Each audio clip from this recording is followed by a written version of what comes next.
Лесна рака имале газдите во последната година и во време на пандемија.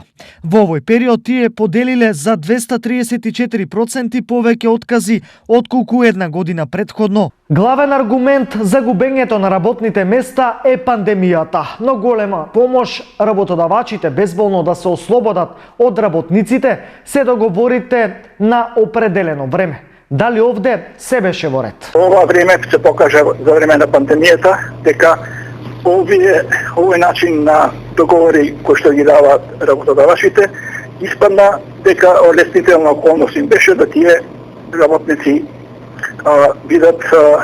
да не им бидат продолжени договорите на неопределено или на определено, сепак зависи од рокот на кој што им го даваат, и тие едноставно останаа без работа. Анализата која на оваа тема ја изработи Змај дополнува и дека 5 општини од државата се издвојуваат со најголем број на ново невработени. Меѓу нив е и Штип, градот кој од пандемијата веројатно економски е со најголеми последици во регионот. Многу дејности од стопанството го намалија своето работење, некои делумно, некои целосно, некои во помал обем, меѓутоа кај сите е присутно намалената стопанска активност.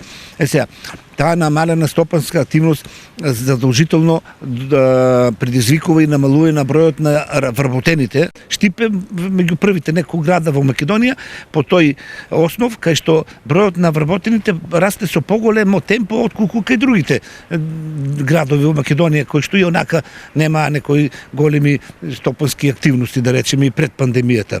Годината што измина најголем процент во списоците на Агенцијата за вработување влегле од категоријата. Нивниот број од 2971 пораснал на 6783, што е повеќе за 128%, а во групата на 5 градови во државата влегуваат Штип и Кочани.